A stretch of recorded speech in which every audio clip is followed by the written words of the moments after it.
Hello friends. मैं अभी मौर्य आप लोगों का एक बार पुनः स्वागत करता हूं अपने इस यूट्यूब फैमिली में। आज की क्लास में हम जो जिक्र करने वाले हैं या इससे पहले जो भी हम बात कर रहे थे इस पूरे के पूरे मध्यकालीन इतिहास से रिलेटेड, उसी में यार आज हम अपनी क्लास को एक पुनः नए अंदाज में कंटिन्यू करेंगे। ठीक है, तो इससे पहले की क्लास देख लीजिएगा एंड उसके बाद आकर के इस क्लास में विजिट कीजिएगा। बाकी आज जो हम अध्ययन करने वाले हैं वो हमारे अध्ययन के दृष्टिकोण से बेहद और बेहद महत्वपूर्ण चैप्टर, जिसको हम लोग मुगल वंश के नाम से जानते हैं, या एक प्रकार से बोले तो मुगलिया सल्तनत या मुगलिया काल के नाम से इसको इतिहासकारों ने संबोधित किया एक बेहतरीन अंदाज में। तो बेहतरीन अंदाज में हम लोग देखते हैं इसी में कि इससे पहले की क्लास में सर्वप्रथम मैं जो बात कर रहा था वो बात कर रहा था मुगल काल के संदर्भ में, यानी जो भी हम अध्ययन कर रहे थे वो था मुगलिया सल्तनत का। और इसमें यार हम लोगों ने काफी सारे ऐसे हमारे जो भी बादशाह थे उनका जिक्र हम लोगों ने इससे पहले की क्लास में कर दिया था। तो इससे पहले वाली क्लास आप देख लीजिएगा, जिसका की लिंक आपको नीचे डिस्क्रिप्शन में मिल जाएगा। आप वहां से जाकर के उस क्लास को देखिएगा, उसके पश्चात आकर के इस क्लास में विजिट कीजिएगा। ठीक है, बाकी जो जिक्र कर रहे थे इस मुगल काल के संदर्भ में जो हमारा तीसरा बादशाह आता है वो आता है अकबर। यानी आज जो हम अध्ययन करेंगे वो पूर्ण रूप से अध्ययन करेंगे किसके संदर्भ में, यानी अकबर के संदर्भ में।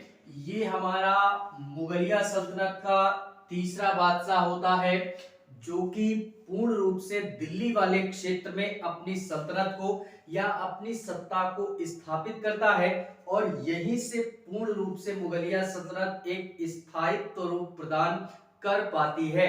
इससे पहले के जो हमारे दो शासक थे बाबर और हुमायूं, ये हमारे सत्ता को स्थापित तो करते हैं यानी प्रशासनिक व्यवस्था को संचालित तो करते हैं, लेकिन एक बेहतरीन अंदाज में व्यवस्थित रूप सत्ता का या प्रशासन का देखने के लिए नहीं मिलता है। लेकिन जब ये हमारे अकबर आते हैं तो इनके समय से या इसके पश्चात में जो भी हमारे अब वंशज आते हैं वो स्थायित्व रूप से दिल्ली वाले क्षेत्र से क्या करते हैं, सत्ता को संचालित करते हैं। अर्थात अब हम यहां से बोल सकते हैं कि मुगलिया सल्तनत पूर्ण रूप से स्थायित्व प्रदान कर चुकी है। कहां पे, भारतीय क्षेत्र में। ठीक है, तो बोरिंग महसूस मत कीजिएगा, आनंद लेते चलिए मेरे साथ में इस पूरे के पूरे मध्यकालीन इतिहास का। और इस मध्यकालीन इतिहास के अंतर्गत में हम लोग जो जिक्र कर रहे हैं या जिस घटना का अध्ययन हम लोग कर रहे हैं वो है हमारा कौन सा, मुगलिया सल्तनत। और मुगलिया सल्तनत में किस बादशाह का अध्ययन कर रहे हैं, तो वो है हमारा अकबर के संदर्भ में। फिलहाल में एक बात यहाँ पे मैं और बोलना चाहूंगा कि यार बाबर हो गया, बाबर हो गया, उसके पश्चात में हुमायूं हो गया।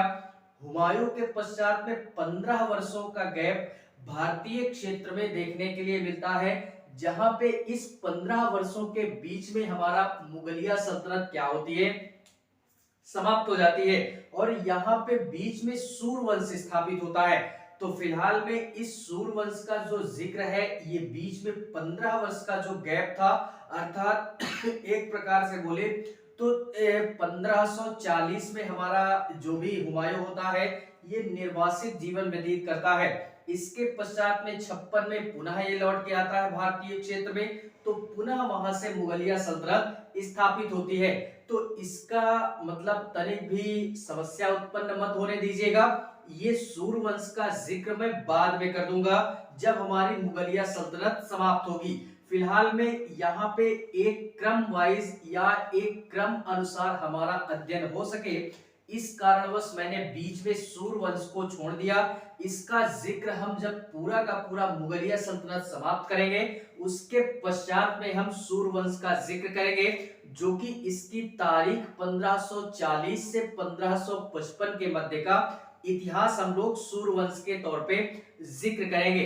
तो आज जो हम बात करेंगे वो 1555 के पश्चात से बात करेंगे, यानी अकबर का जो शासनकाल होता है, अगर मैं तारीखों में जिक्र करूं इसकी, तो ये 1555 अर्थात 1556 ईस्वी में मृत्यु होती है किसकी? हुमायूं की। और यह शासक बनता है और इसके पश्चात में 1605 ईस्वी के तक में या 1605 ईस्वी के मध्य तक ये हमारा क्या होता है कि अकबर हमारे मुगलिया सल्तनत का क्या होता है? बादशाह होता है। ठीक है, तो अपनी बातों को हम यहां से स्टार्ट करेंगे। इसके बीच की घटना सूर्यवंश की जो है उसकी हम अलग क्लास अटेंड करेंगे और वो बाद में करेंगे। ठीक है, तो फिलहाल में ये इधर क्रम वाइज हो जाएगा, इसी कारणवश थोड़ा सा सहजता महसूस हो जाएगी। ठीक है, देखते हैं इसी में पूर्णतः अकबर के संदर्भ में कि ये अकबर हमारा कौन था, किस प्रकार इसने अपना जीवन यापन किया और मुगलिया सल्तनत में यह इसका व्यक्तित्व कैसा था, या पूरे के पूरे प्रजा के अंतर्गत में, इसके साम्राज्य के अंतर्गत में, इसके शासनकाल के दौरान में इसकी जो प्रजा थी वो कैसी थी, या जो भी सारी जिक्र होगा या इतिहासकारों ने जो भी सारी घटनाओं का जिक्र किया अकबर के संदर्भ में, इस पूरे के पूरे मध्यकालीन इतिहास से रिलेटेड उन तमाम सारी घटनाओं का जिक्र आज मैं करने वाला हूं आपके साथ में। तो दिल को थाम करके बैठिएगा और देखते चलिए मेरे साथ में अकबर के संदर्भ में कि इसके संदर्भ में इतिहासकारों ने किन सारी घटनाओं का जिक्र इस पूरे के पूरे मध्यकालीन इतिहास के अंतर्गत में किया है। ठीक है, देखते हैं इसी में सर्वप्रथम ये अकबर हमारा कौन था, तो ये था हमारा तीसरा बादशाह था, यानी मुगलिया सल्तनत का तीसरा बादशाह था हमारा कौन? ये अकबर। इसका जन्म कब होता है? तो यार मैंने पहले ही बोला कि इसके पिता अर्थात जो हुमायूं थे वो निर्वासित जीवन व्यतीत कर रहे थे, अर्थात एक स्थान से दूसरे स्थान उनका जीवन यापन हो रहा था, यानी भागते ही रहे। तो फिलहाल में जब वो निर्वासित जीवन व्यतीत कर रहे थे तो 15 अक्टूबर 1942 में ये इतिहास की वो घटना है जो कि अकबर के इतिहास में हमेशा और हमेशा के लिए इतिहासकारों ने पूरे के पूरे मध्यकालीन इतिहास के अंतर्गत में इसको सुनहरे अक्षरों में दर्ज कर दिया। 15 अक्टूबर 1942 ये वो तारीख है, 15 अक्टूबर 1942 ईस्वी, ये क्या था? ये वो तारीख है कि अकबर का क्या होता है? जन्म होता है। कहां पे होता है? तो जिस समय हुमायूं, याद रखना मेरे शेर सारी बातों को, कि जिस समय हुमायूं क्या करता है कि निर्वासित जीवन व्यतीत कर रहा होता है, निर्वासित जीवन व्यतीत कर रहा होता है, उसी समय हमारा एक प्रकार से बोले तो हुमायूं का एक भाई भी था जिसका नाम इंदाल था। उनके एक गुरु थे हमारे जिनको मीर बाकी अबुल करके जानते हैं उनको। ठीक है, तो उनकी एक पुत्री थी जिसको हम लोग हमीदा बानो बेगम के नाम से जानते हैं। तो इनका एक प्रकार से बोले अकबर का जन्म कब हुआ? 15 अक्टूबर 1942 में। कहां पे हुआ? ये हमारा पश्चिमी क्षेत्रों में ही राणा वीर साल करके एक हमारे शासक थे, इन्हीं के महल में क्या होता है? अकबर का जन्म होता है। और हम लोग इससे पहले अध्ययन कर चुके हैं कि जो भी हमारा हुमायूं था ये निर्वासित जीवन व्यतीत करने के लिए सिंध वाले क्षेत्र में जाता है। तो ये उसी क्षेत्र की घटना है हमारी। राणा वीर साल के महल में किसका जन्म होता है? अकबर का। कब होता है? 15 अक्टूबर 1942 में। इनके पिता का क्या नाम था? तो इसको भी याद रखिएगा, यानी पिता का जो नाम था वो हम लोग जान चुके हैं, हुमायूं नाम था। एंड माता का क्या नाम था? माता का क्या नाम था? तो मैंने अभी बोला हमीदा बानो बेगम के नाम से जानते हैं। इसको भी हमने क्या करना है? याद रखना है। फिलहाल में ये हमारा तीसरा बादशाह होता है और यहाँ पे सबसे अधिक वर्षों तक सत्ता को जो संचालित करता है वो हमारा कौन करता है, अकबर ही करता है अभी तक के मतलब शासन काल के दौरान में। पूर्ण रूप से अगर मैं बात करूं तो 1556 से 1605 अर्थात 50 वर्षों तक पूर्ण रूप से मुगलिया सल्तनत दिल्ली वाले क्षेत्र में क्या होती है, संचालित होती है। या एक प्रकार से बोले तो 50 वर्षों तक मुगलिया सल्तनत की जड़ों को जो एकजुट करके रखने का कार्य किया या एक प्रकार से एकत्रित करने का प्रयास किया, वो था हमारा एकमात्र बादशाह जिसको हम लोग बादशाह अकबर के नाम से जानते हैं। फिलहाल में यार इसका कई ऐसे ऐतिहासिक सीरियल भी हमारे आते हैं जिनको अगर हम देखते हैं तो फिर भी थोड़ा सा क्या बहुत ही अधिक सहजता महसूस होती है हमको इनके जीवन के व्यक्तित्व को समझने में। ठीक है, तो आप भी ऐसे जो भी हमारे टीवी सीरियल्स वगैरह हैं या टीवी शोज वगैरह हैं उनसे यार परिचित होंगे। काफी सारे ऐसे सीरियल हैं, मूवी वगैरह भी बनी है यार। अकबर अकबर पे तो मूवी भी बनी, सीरियल भी बना, तो काफी सारी चीजें हैं अगर उनको हम लोग देखते हैं तो काफी सारी चीजें सीखने के लिए भी मिलती हैं और इनके जीवन के संदर्भ में काफी सारी चीजें जानने के लिए मिलती है। ठीक है, तो फिलहाल में अगर रुचि हो तो देख लीजिएगा, अन्यथा कोई बात नहीं, अध्ययन तो कर ही रहे हैं। ठीक है, देखते हैं इसी में इतनी सारी चीजें अगर हो गई तो इसमें हम लोग थोड़ा सा और जिक्र करने वाले हैं कि ये अर्थात अभी हम लोग थोड़ा सा ये देखते हैं, ये थोड़ा सा इसका बैकग्राउंड हो गया कि ये कौन था, कैसा था, जन्म कहां पे हुआ था, कब हुआ था। इसमें हम लोग पढ़ने क्या वाले हैं ये देखते हैं कि इसमें पढ़ने क्या वाले हैं। इस पूरे के पूरे चैप्टर में जो हम बात करेंगे वो थोड़ा सा काफी सारी चीजों की चर्चा करेंगे जिससे कि अध्ययन के दृष्टिकोण से सहजता महसूस हो। अकबर के संदर्भ में हम लोग और क्या जिक्र करने वाले हैं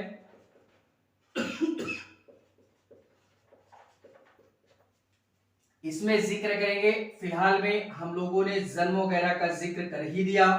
दूसरा इसी में मैं जिक्र करूंगा एक इसके शासनकाल के दौरान में एक हमारा बहुत ही महत्वपूर्ण व्यक्ति होता है या एक बहुत ही महत्वपूर्ण किरदार होता है जिसको हम लोग क्या बोलते हैं, इसको हम लोग बैरम खां के नाम से जानते हैं। नाम सुना होगा तो अच्छी बात है, नहीं सुना होगा तो और अच्छी बात है। यहां पे देख लीजिएगा, यानी अकबर के साथ में एक बहुत ही महत्वपूर्ण व्यक्ति था जो कि पूरे के पूरे शासन काल के दौरान में या जो भी अकबर जब से हमारा बादशाह बनता है तो उसकी परछाई के रूप में कार्य करता है और हर एक कदम पर, हर एक मोड़ पर अकबर की सहायता करता है। उसको हम लोग क्या बोलते हैं, बैरम खां के नाम से जानते हैं। बहुत ही महत्वपूर्ण था, तो इसके संदर्भ में भी थोड़ा सा जिक्र कर देंगे अकबर के साथ में। ठीक है, बैरम खां के पश्चात में हम लोग बात करेंगे थोड़ा सा कि ये जो बैरम खां होता है ये कब से कब तक इसके साथ रहता है, सारी चीजें इसी में देख लेंगे। इसके पश्चात में बैरम खां के पश्चात में एक टॉपिक का जिक्र और कर देंगे हम लोग, पर्दा प्रथा के संदर्भ में। यानी हम लोग देखते भी होंगे कि यानी मुगलिया सल्तनत में हमको एक प्रथा या परंपरा देखने के लिए मिलती है जिसको हम लोग पर्दा प्रथा के नाम से जानते हैं, या इसको हम लोग एक नाम और देते हैं, इसको हम लोग पेटीकोट शासन के नाम से जानते हैं। इसको भी याद रखना है कि इसको हम लोग किस नाम से जानते हैं, पेटीकोट शासन के नाम से भी जानते हैं। इसका भी जिक्र हम अकबर के पढ़ने के साथ में कर देंगे। ठीक है, इसके पश्चात में और क्या जिक्र करने वाले हैं, और इसी में मैं जिक्र कर दूंगा कि अकबर के जो भी हमारे एक प्रकार से बोले साम्राज्य का जो भी विस्तार था, यानी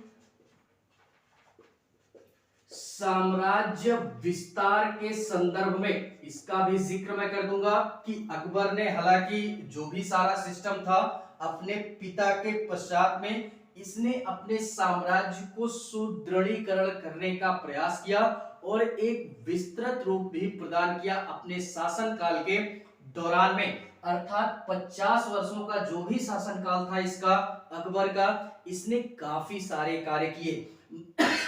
मैं तो यार इससे काफी थोड़ा सा प्रभावित भी हुआ कि इसके जीवन का जो भी सारा मर्म था, ये पहले थोड़ा सा भेदभाव करता था कि हिंदू अलग रहे, मुसलमान या मुस्लिम वर्ग अलग रहे, लेकिन फिलहाल में बाद में आगे चल करके इसके जीवन में एक ऐसा मोड़ आता है कि यह एक हिंदू रानी से विवाह करता है और जब ही इसका विवाह होता है तो वही एक ऐसी महिला या उसकी बेगम बनती है हिंदू, जिसको हम लोग जोधा के नाम से जानते हैं। फिलहाल में जोधा नाम का कोई भी हमारा किरदार इस पूरे के पूरे इतिहास में नहीं है, ठीक है। ये एक प्रकार से बोले तो इनकी जगह पे जोधा के नाम पे एक हमारी मतलब इनकी जो बेगम थी उनको हरखा बाई के नाम से जाना जाता है, ठीक है। तो हरखा बाई का जिक्र जो है वो इतिहास में किया गया है, ना कि जोधा बेगम का। जोधा बेगम का जो जिक्र है वो केवल और केवल कहानियों में प्रचलित है। जो भी हमारे मतलब कई सारी ऐसी कहानियां हैं इतिहास में जो कि अकबर के संदर्भ में प्रचलित हैं, वही यार जोधा के संदर्भ में है। वो ऐसा इतिहास में ऐसा कोई भी किरदार हमारा नहीं था, ठीक है। तो इतनी सारी चीजों को भी हमने क्या करना है, याद रखना है।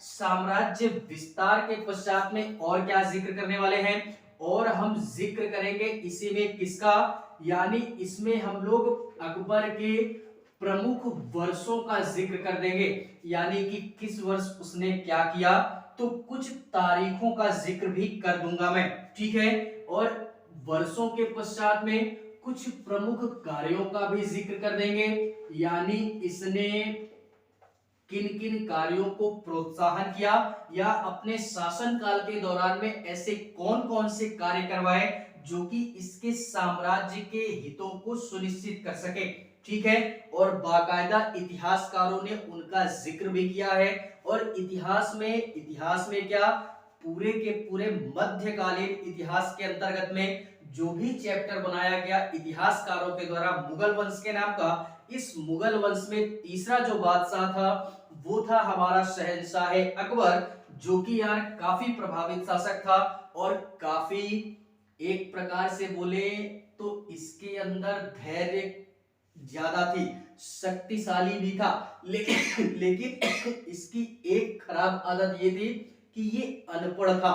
लेकिन अनपढ़ भले था, लेकिन अपनी बुद्धिजीविता के बल पे या अपनी बुद्धिजीविता को देखते हुए, अपने आसपास के लोगों को देखते हुए, छोटी उम्र से ही इसने शासन एवं प्रशासन को संचालित करना आरंभ कर दिया और आगे चल के एक शहंशाह मतलब जिले इलाही, जो भी बोलना चाहे इसको हम संबोधित कर सकते हैं, काफी महत्वपूर्ण शासक के तौर पे ये उभर करके आता है। कहां पे, इस पूरे के पूरे मुगलिया सल्तनत में, ठीक है। और इसी में क्या जिक्र करेंगे, प्रमुख कार्यों के पश्चात में, और जो मैं जिक्र करूंगा वो कार्यों के पश्चात में जिक्र कर देंगे कुछ इनके प्रमुख सुधार हुए, यानी इसने अपने शासन काल के दौरान में कुछ सुधार किए तो उसका भी जिक्र कर देंगे। सुधारों के पश्चात में हम लोग बात कर देंगे कि इसके, हम लोग सुनते होंगे कहानियों में या इतिहास में सुनते होंगे क्या यार, सुना भी होगा कि अकबर के दरबार में 9 रत्न रहते थे।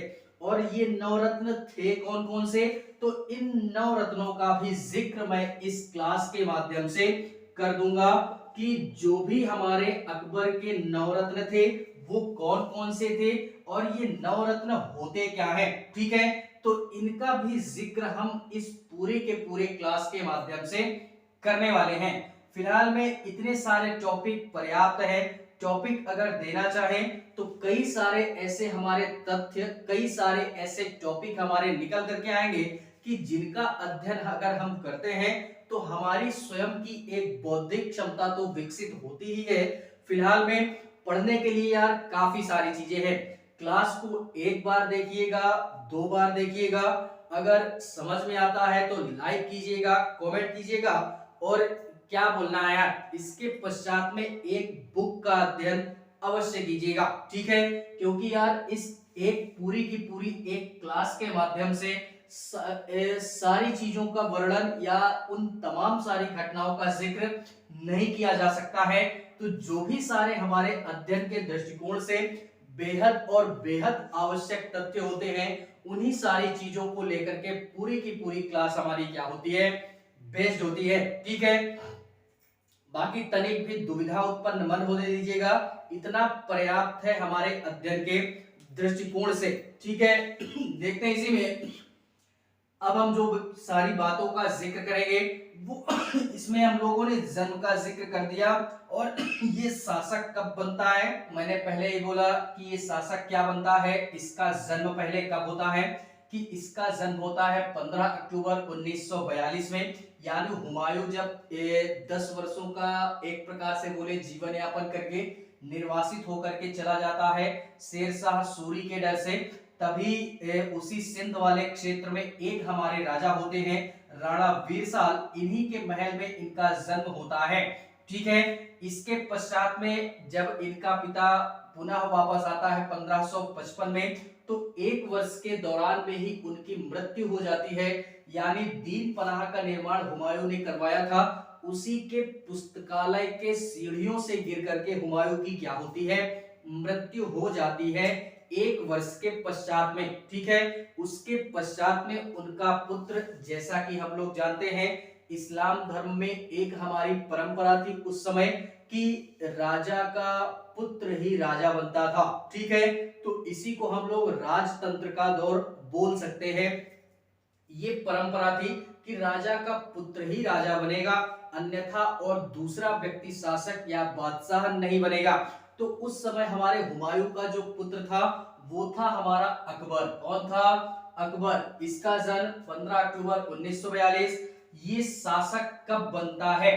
तो पिता की मृत्यु के पश्चात में। सारी चीजों को अब देखते चलिएगा यहां से, ठीक है, कि हम लोग पहले अकबर के संदर्भ में अध्ययन करेंगे, उसके पश्चात में इन टॉपिकों का जिक्र मैं करूंगा, ठीक है।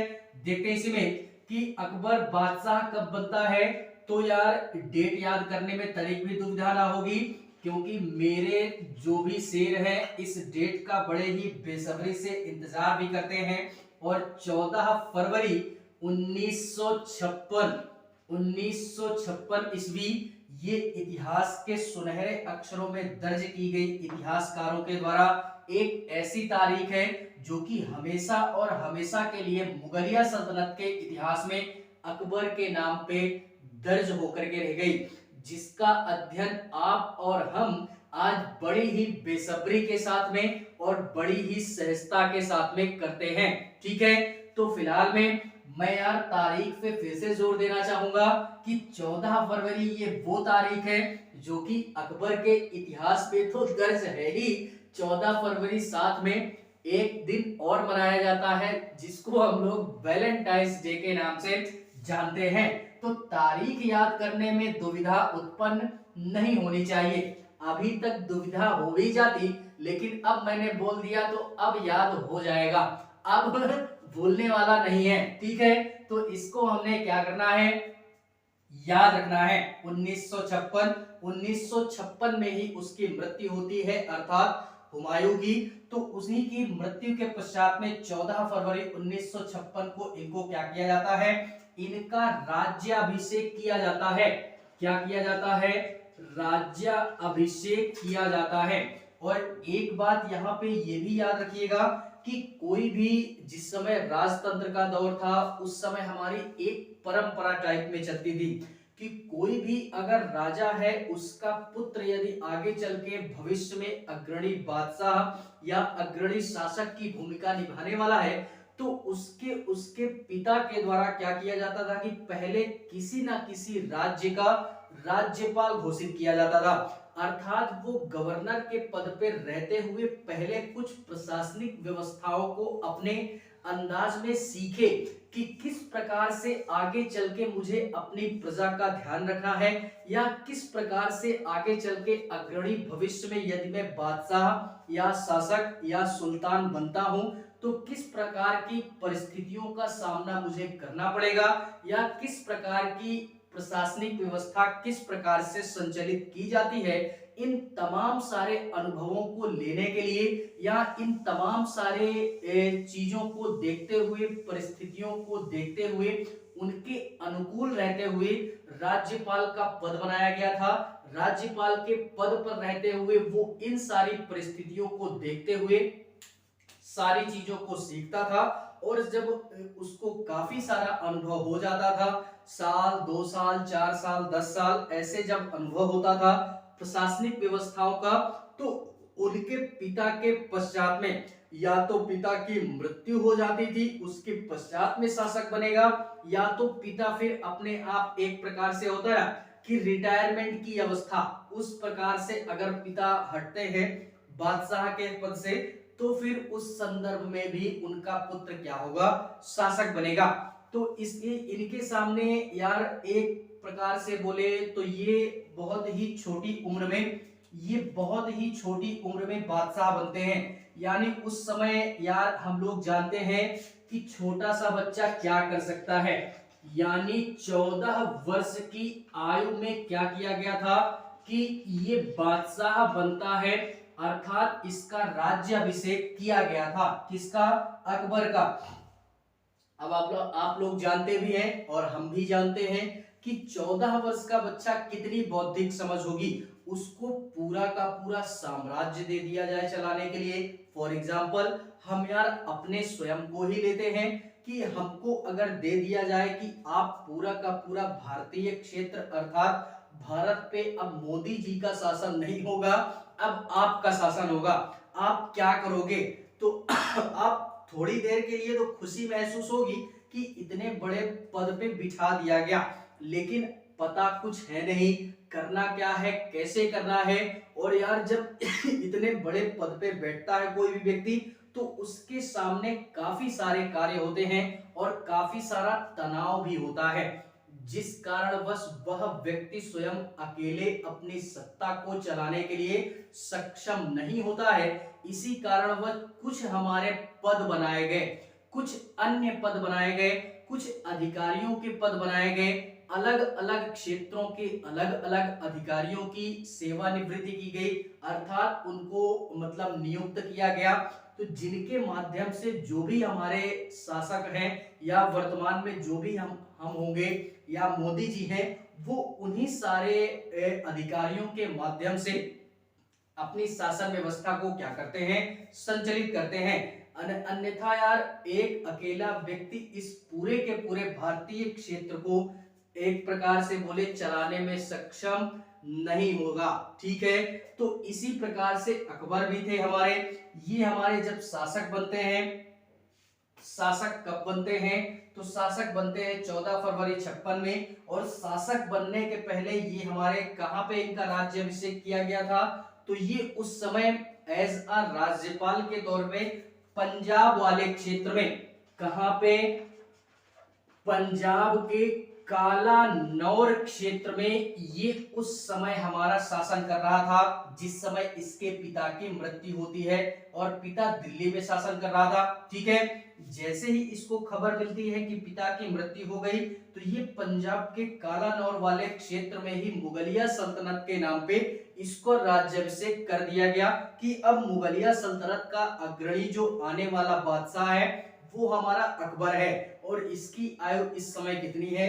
तो वो महज केवल और केवल 14 वर्ष की आयु है। ठीक है, इसके पश्चात में ये पंजाब के क्षेत्र से ही अपनी सत्ता को स्थापित कर देता है और अपना शासन एवं प्रशासन इसी पंजाब के कालानौर वाले क्षेत्र से संचालित करने लगता है। दिल्ली की गद्दी खाली हो गई, अर्थात केंद्र जो था वो खाली हो गया। ये केंद्र से शासन नहीं कर रहा था, ये कहां से कर रहा था? पंजाब के कालानौर वाले क्षेत्र से शासन कर रहा था, क्योंकि उस समय ये वहीं पे था, तो वहीं पे इसका डायरेक्टली राज्याभिषेक कर दिया गया। ठीक है, अब क्या होता है कि पंजाब के कालानौर वाले क्षेत्र में राज्याभिषेक वगैरह हो गया, अपने आप को बादशाह घोषित कर दिया। अब वहीं से मुगलिया सल्तनत स्टार्ट हो गई। ठीक है, इसके पश्चात में दिल्ली की क्या स्थिति थी इस समय। अब ये तो यहां से शासन करता है, इसके पिता की मृत्यु हो गई थी दीन पनाह के मतलब सीढ़ियों के गिरने से, और मृत्यु भी अचानक हुई थी।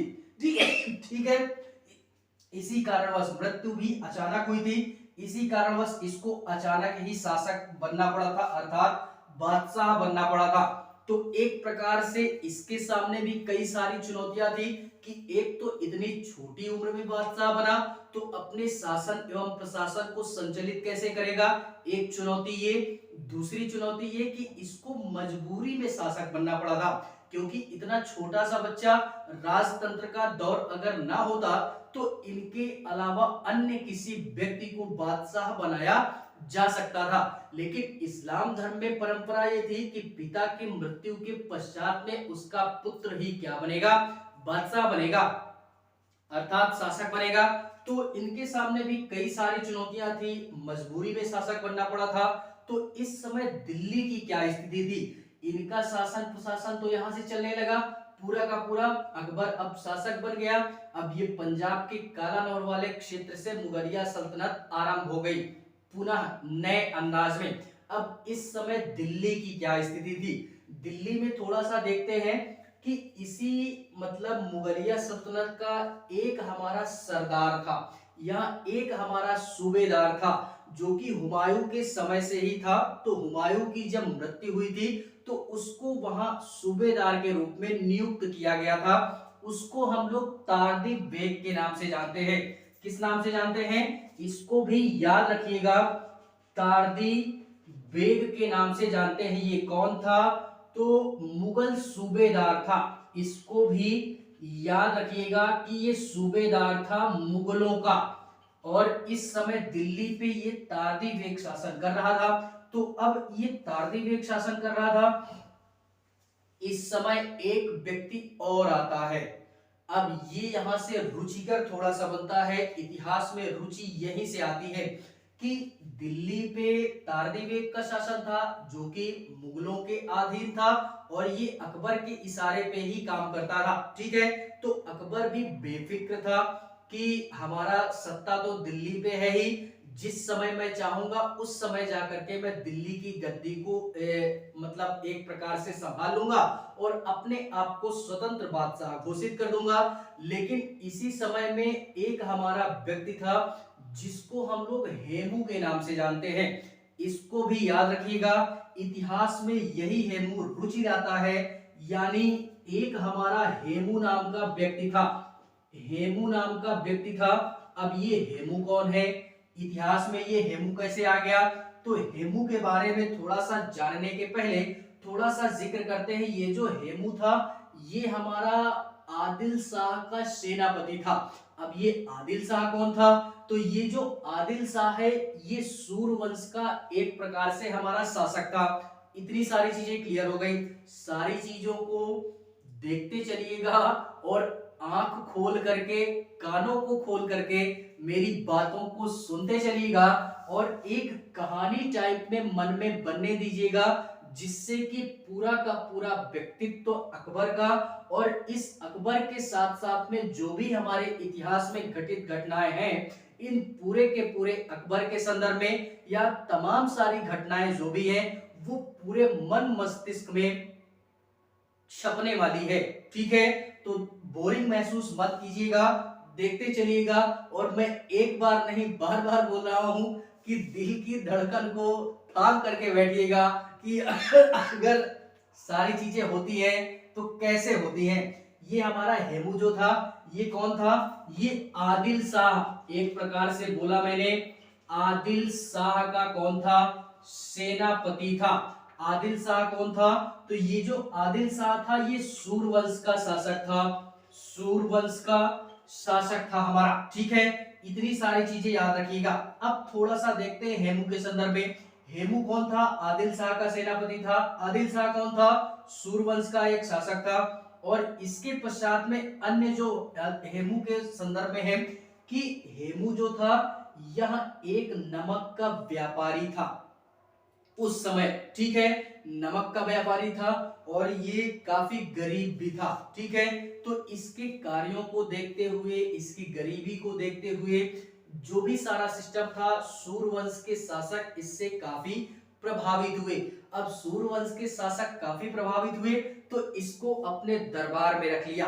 कहां पे? सूर्यवंश के शासकों ने इसको अपने दरबार में रख लिया। किसको? हेमू को। और इसी सूर्यवंश में आगे चल के एक हमारा शासक आता है जिसको हम लोग आदिल शाह के नाम से जानते हैं।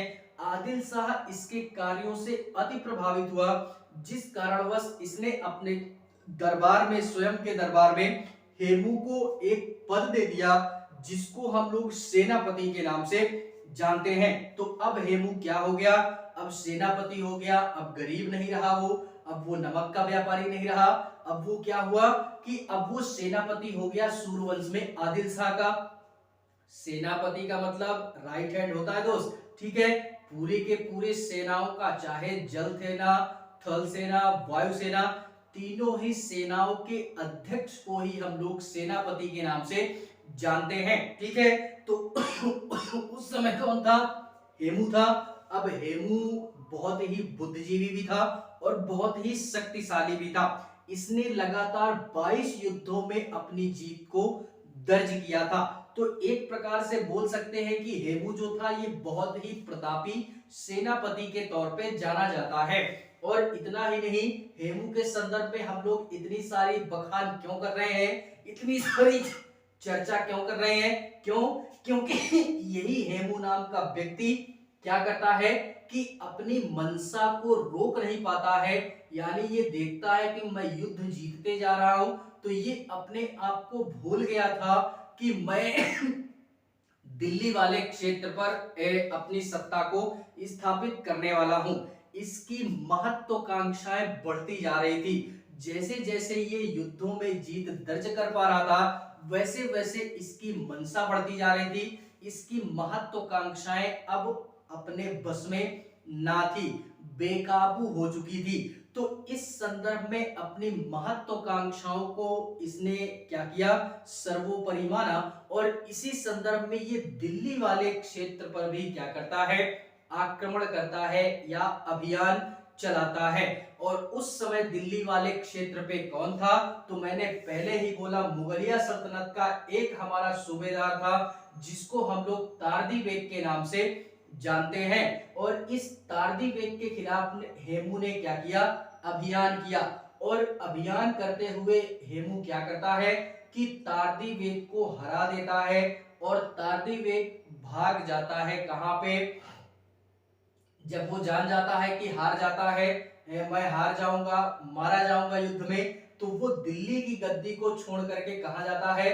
अकबर के पास में जाता है, कालानौर पंजाब वाले क्षेत्र में। यहाँ पे वो जाता है और अकबर को सारी घटनाओं से रूबरू करवाता है कि हेमू ने क्या कर दिया? आक्रमण कर दिया है। अब दिल्ली की सत्ता हमारे हाथों से छीनने वाली है। अब हम लोग हेमू से मतलब एक प्रकार से बोले तो जीत नहीं सकते हैं। वो काफी ताकतवर और काफी प्रभावशाली शासक है। इस तरह वो उसका बखान कर ही रहा होता है कि अकबर के साथ में जो भी हमारा व्यक्ति था बैरम का, जो कि अकबर का उस समय बहुत ही महत्वपूर्ण व्यक्ति था, जो कि एक प्रकार से बोले तो अकबर ने उसको प्रधानमंत्री बोल सकते हैं, वजीर बोल सकते हैं या संरक्षण बोल सकते हैं।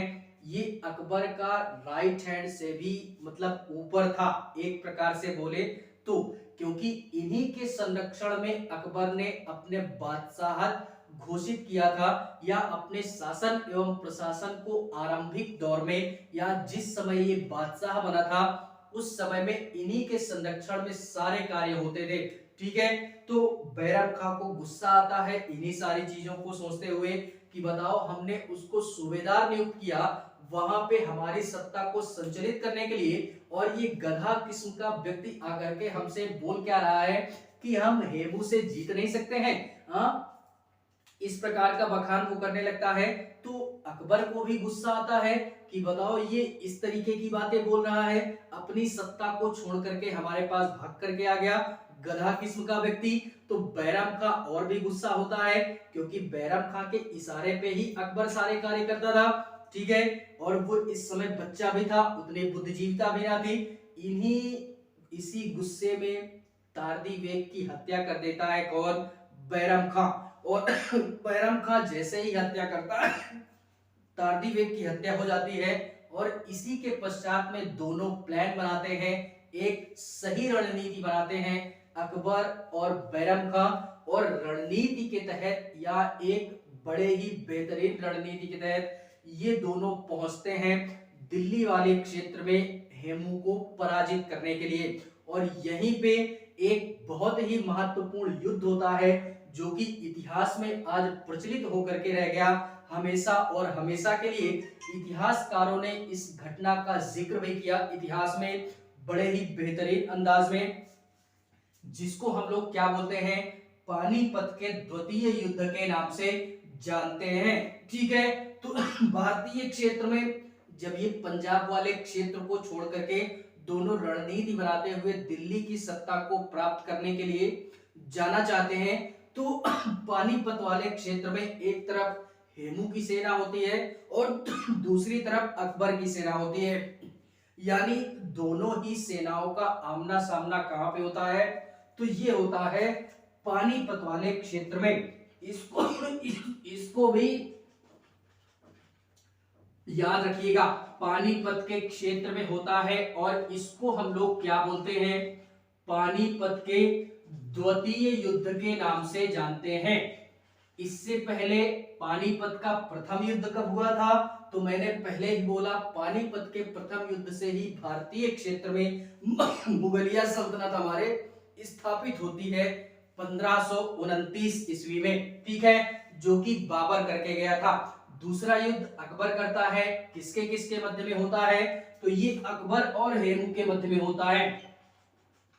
अकबर एवं हेमू के मध्य में एक हमारा युद्ध होता है, जिसको पानीपत के द्वितीय युद्ध के नाम से जानते हैं। और ये कब होता है? ये होता है 5 नवंबर। 5 नवंबर कब होता है? 1556 में। कब? 5 नवंबर 1556 इतिहास के स्वर्णिम अक्षरों में दर्ज की गई इतिहास में या मध्यकालीन इतिहास की ऐसी तारीख है जो कि हमेशा और हमेशा के लिए अकबर के इतिहास में दर्ज होकर के रह गई, ठीक है। तो 5 नवंबर 1556 में आमना सामना होता है पानीपत वाले क्षेत्र में, किसका? हेमू का और अकबर का। और इसमें क्या होता है कि काफी सारी रणनीति के तहत दोनों की सेनाएं आमने सामने होती है। अकबर की तरफ से पूर्ण रूप से इस युद्ध में जो भी नेतृत्व कर रहे थे वो कर रहे थे बैराम खां, ठीक है, क्योंकि इस समय तक अकबर हमारा इन्हीं के संरक्षण में सारे कार्य कर रहा था, ठीक है। लेकिन एक समय ऐसा आता है जब बैराम खां को भी नस्ते नाबूद कर दिया जाता है और पूर्ण रूप से सत्ता अकबर की हो जाती है। अकबर फिर किसी के कहने पर अपनी शासन एवं प्रशासनिक व्यवस्था को संचालित नहीं करता। यार रहते रहते सारी चीजों को सीख गया था, तो किसी अन्य व्यक्ति की आवश्यकता इसको नहीं थी। लेकिन फिलहाल में उसकी चर्चा हम अभी आगे चल के करेंगे, ठीक है। क्या होता है कि अकबर की तरफ से बैरम खां नेतृत्व कर रहे थे युद्ध में और हेमू की तरफ से तो हेमू थे ही, ठीक है। और इस पानीपत के युद्ध में हेमू हमारा जीत ही रहा होता है कि अचानक क्या होता है कि अब उसको इसका दुर्भाग्यपूर्ण ही बोल दीजिए कि ये दुर्भाग्यहीन था, या एक प्रकार से कुछ भी बोलना चाहे कि ये हाथी पे बैठा युद्ध कर रहा था और क्या होता है कि अचानक पता नहीं कहां से ये ध्यान ही नहीं देता, इसकी आंख में तीर लग जाती है। आंख में तीर लगती है और जैसे ही आंख में तीर लगती है किसके? हेमू के, तो ये हौदा में गिर जाता है। अब ये हौदा क्या होता है? हाथी में बैठा था तो हाथी के सामने एक प्रकार का हमारा हौदा टाइप बना होता है, ठीक है। तो जैसे ही तीर लगती है तो ये उसी हौदे में गिर जाता है, मरता नहीं है लेकिन। और जैसे ही हौदे में गिरता है तो इसके जो भी सेना थी या जो भी सारे लोग थे उनको पता चलता है कि हमारा जो भी बादशाह था या हेमू जो है उसकी मृत्यु हो गई है। तो सारे सेनाओं में भगदड़ मच जाती है, पूरे युद्ध वाले क्षेत्र में भगदड़ मच जाती है और फाइनली हेमू को लाया जाता है, पेश किया जाता है अकबर के सामने। और फाइनली अकबर उसको एक प्रकार से बोले तो अभी भी अकबर कुछ नहीं कर रहा होता है, सारा का सारा कार्य बैरम खां के नियंत्रण में होता है।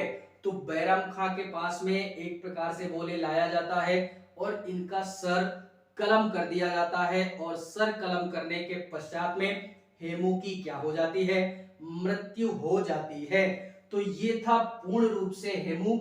उसी के पश्चात से 1556 के पश्चात से ही जैसे ही हेमू की मृत्यु होती है तो पुनः मुगलिया सल्तनत अब पूर्ण रूप से क्या होती है, यहीं पे स्थापित हो जाती है।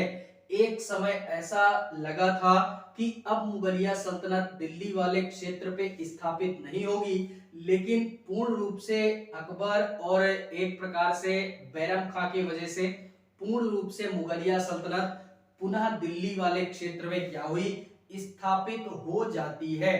इतनी सारी चीजें हमने क्या करनी है, पकड़ करके रखनी है। पानीपत का युद्ध, ये जो भी सारा सिस्टम था, इतनी सारी चीजें हम लोग समझ चुके होंगे एक बेहतरीन अंदाज में। ठीक है, अब थोड़ा सा ये देखते हैं कि हम लोगों ने काफी सारी चीजें देखी, बैरम खां के बारे में भी देखा। अब ये देखते हैं कि बैरम खां जो भी अकबर के साथ में था इसी तरह के शासन प्रशासन चलता रहता है और फिलहाल में ये 4 वर्षों तक ही अकबर के साथ में रहता है। इसके पश्चात में इसकी भी हत्या कर दी जाती है। ठीक है, यानी अकबर के साथ में 1556 से लेकर के 1560 ये 4 साल का दौर ऐसा था जिसमें कि अकबर के संरक्षण में प्रारंभिक दौर में बैरम खां के संरक्षण में ही अकबर क्या करता है, अपनी बादशाहत को संचालित करता है। यानी जितना बैरम खां बोलता था उतना हमारा अकबर करता था, अपने अनुसार वो अपने मन मुताबिक सत्ता को संचालित नहीं कर पा रहा था। और कैसे भी कर पाता है क्योंकि अभी वो बच्चा था। ठीक है, इस कारणवश नहीं किया गया। अभी फिलहाल में सारी बातों का जिक्र करेंगे। थोड़ा सा बैरम खां के संदर्भ में और देखते हैं क्योंकि इतनी महान हस्ती और पूरा का पूरा संचलन इन्हीं के देखा देखी हो रहा था, तो काफी सारा महत्वपूर्ण था और इतिहास में इनका किरदार भी काफी महत्वपूर्ण दिखाया गया है या दर्शाया गया है। मैं एक बार नहीं बार बार बोलूंगा कि एक सीरियल आता है जी टीवी, जी अनमोल, किसी पे भी आता होगा यार, जोधा अकबर करके एक सीरियल आता है। सीरियल काफी हमारा रुचिकर भी है, देखने में काफी सारी चीजें पता चलती है। ठीक है, और एक हमारी मूवी भी बनी जोधा अकबर जो कि ऋतिक रोशन साहब की या एक प्रकार से दीपिका पादुकोण कोई ऐसा ही है, तो वो मूवी भी देखिएगा, काफी इंटरेस्टिंग मूवी है जो कि अकबर के जीवन का चरित्र चित्रण किस प्रकार का था, अकबर का व्यक्तित्व किस प्रकार का था, उन तमाम सारी घटनाओं का जिक्र करके रख दिया उस पूरी की पूरी सीरियल के माध्यम से और उस पूरे फिल्म के माध्यम से। तो काफी सारी चीजें थी और काफी इंटरेस्टिंग किरदार था हमारा अकबर और काफी जानी मानी हस्ती है मुगलिया सल्तनत में अकबर नाम की। ठीक है, तो फिलहाल में बैरम खां के संदर्भ में जो भी सारी बातें हैं इसके आगे की चर्चा हम लोग इसके नेक्स्ट क्लास में करेंगे। फिलहाल में क्लास अगर पसंद आती है तो लाइक करें, कमेंट करें और चैनल को सब्सक्राइब जरूर करें। बाकी तनिक भी दुविधा या समस्या उत्पन्न मत होने दीजिएगा। जो भी सारी चीजें हैं क्लास को एक बार देखिएगा, 2 बार देखिएगा, जो भी सारी चीजें हैं आपकी स्वयं में सारी चीजें क्या हो जाएगी, मन मस्तिष्क में एकदम छप करके रह जाएंगी, तो दुविधा उत्पन्न नहीं होनी चाहिए। ठीक है, बाकी इसके आगे से इसके नेक्स्ट क्लास में हम लोग बात करेंगे इसी बैरम खां के संदर्भ में कि बैरम खां हमारा वास्तव में ये कब तक रहता है अकबर के साथ में, और अकबर फाइनली अपने स्वतः के निर्णय कब से ले पाता है, क्योंकि 50 वर्षों तक शासन इसने सत्ता को संभाली, तो कुछ ना कुछ तो रुचिकर रहा होगा इसके जीवन के संदर्भ में। ठीक है, तो कहानी अपनी बनने दीजिएगा। मन मस्तिष्क में जो भी अकबर के संदर्भ में व्यक्तित्व अगर छप रहा है तो छपने दीजिएगा। और फिलहाल में काफी सारी चीजें हैं बोलने के लिए और काफी सारी घटनाएं हैं जिक्र करने के लिए। तो मिलेंगे इसी के नेक्स्ट क्लास में। क्लास अगर अच्छी लगे, आप लोग जानते ही हैं, ठीक है, फिलहाल में दिन प्रतिदिन अपने लक्ष्य की तरफ अग्रसर रहें, जिससे कि एक दिन आप और हम दोनों लोग मिलकर के क्या हो सके, एक अधिकारी बन सके। आप भी बनो और हम भी बने। ठीक है, तो मिलेंगे नेक्स्ट क्लास में। तब तक के लिए